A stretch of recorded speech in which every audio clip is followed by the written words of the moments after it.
Marisha here, and it's September already, if you can believe it, which means it's time for free annual events in London in the fall or autumn, if you prefer. On a side note, I will say I know that there are some British people who get inordinately upset when Americans use the term fall.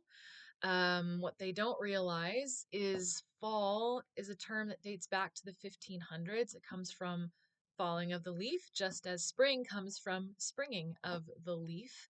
And like so many of the linguistic differences between the US and the UK, it's a matter of, you know, the colonists took over what was being used in Britain at the time and they retained it, and the Brits are the ones who changed.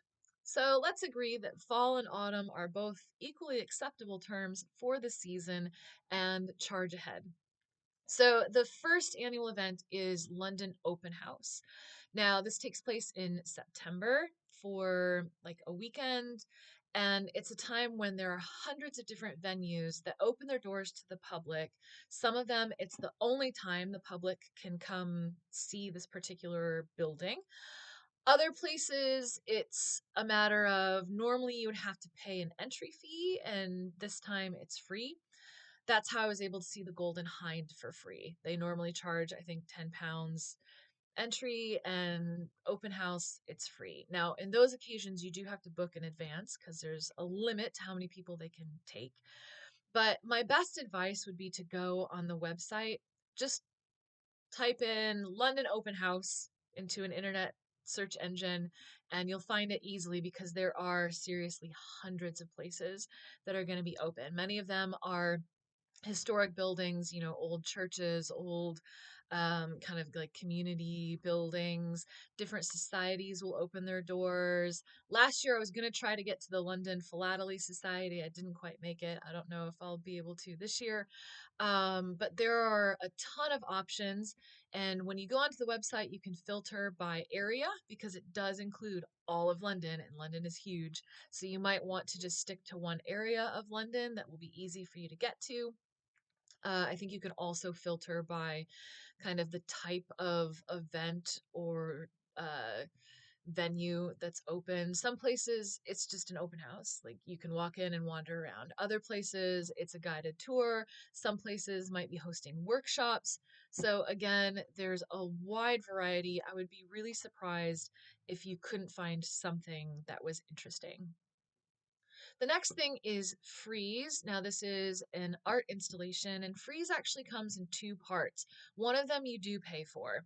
It takes place in Regent's Park, and what they do is they set up a temporary structure that houses artwork, and you buy a ticket and you go look at that artwork. However, the other part of Freeze is they put up sculptures in Regent's Park, which are open air, and anybody can go wander around and see those in Regent's Park for free. That is what I am recommending. Now, that part of Freeze usually goes up about mid-September and is up through the end of August. So you have a good 6 weeks usually to figure out a time to get yourself to Regent's Park and wander around and look at these sculptures. Now, if you're interested in the part of Freeze that you pay for, that's much shorter. I think it's maybe 5 days in October. Again, you can find more information online if that's interesting to you. I myself kind of balk at paying to look at art in London because you have all of these opportunities to look at art for free. Things like Freeze, other sculpture trails that I've talked about in the past, and then, of course, Tate Britain, Tate Modern, the National Gallery, the National Portrait Gallery, all have like great art that you can look at. So I don't know why you would go out of your way to spend money unless you know there's a particular artist that you're interested in that you really want to see. The next activity is Diwali. Now, this will take place in Trafalgar Square in October. I haven't personally been to Diwali yet. I'm hoping to go this year. But I can say, based on my past experiences with similar events in Trafalgar Square, it's definitely going to be worth it. So I've been to Eid, I've been to Vaisakhi Festival, I've been to St. George's Day, and I've been to Passion of the Christ, all put on for free in Trafalgar Square. The great thing about this is it's easy to get to because it's centrally located.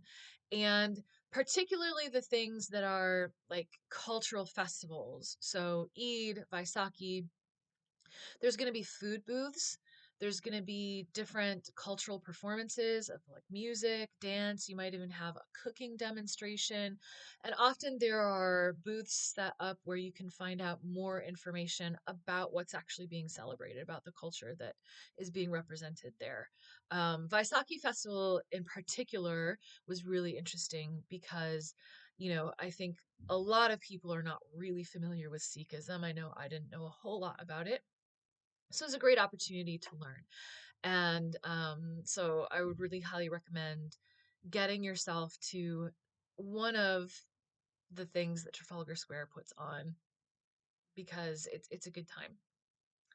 The next thing is Bonfire Night. So that's November 5th. Um, Usually, what happens for Bonfire Night, though, is people schedule celebrations for the weekend closest to it or the weekend before Bonfire Night. And most places will charge. So if you're going to go to Ali Pali, Alexander Palace, or Battersea Park, or places that are sort of kind of more on the outskirts of London, you're going to pay to enter. And that's because it's a bigger kind of festival. Usually it's something that's going on all day with bands playing and food trucks and different activities for kids.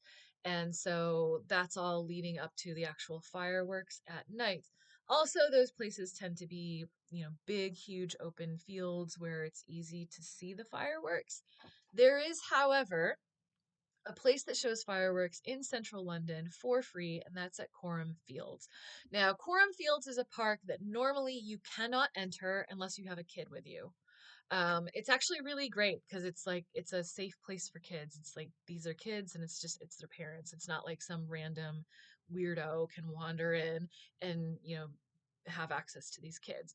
But for bonfire night, like it's open, everybody can come in and watch the fireworks. They, I think, have a few food booths and a few kind of things going on, but because it's a much smaller venue, it's not as much stuff going on. And I will say that when I went, my view was partially obscured by trees, but I did see fireworks and it was free. So it is possible to see some fireworks for free on Bonfire Night in London, though you may decide it's worth it to spend a little money and go to a bigger venue. Now, the last thing, I saved the best for last, and that is Bloomsbury Festival, and that happens in October, one weekend in October. This year it is October 17th through the 19th.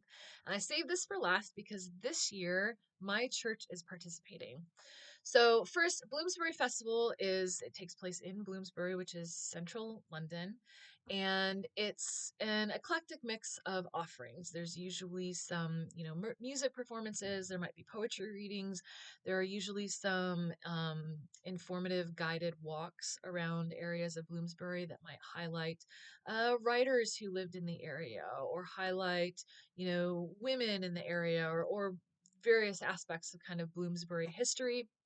There are places that will put on workshops. And so it's just kind of a celebration of the area.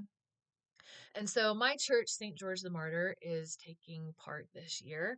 And we are focusing on a person that attended our church in the 1800s named William Brockton. William Brockton was a painter. Well, actually, not just a painter, an artist. He did sketches as well. And an inventor, and really just a Renaissance man. Really fascinating guy. And on the 18th, that Saturday, St. George the Martyr, Queen Square, we're going to be putting on a series of talks about William Brockton. And if everything goes according to plan, I'll be the person delivering those talks because I'm the historian for our church. And this guy, he's really, really interesting. And I would encourage you to come if you happen to be in the area and check out one of the talks that we're giving. Um, that's it for fall things. That's not it in terms of this is a definitive list. There are lots of things I'm sure that you can find if you want to dive deeper into, internet searches. Like all of my sort of topical free things to do in London, there usually are additional options. I'm just choosing the ones that I think are most interesting, the ones that I think are most accessible. But certainly, I mean, London, it's an embarrassment of riches of things to do. Like, subscribe, tell your friends how gnarly this channel is, and I'll see you next time.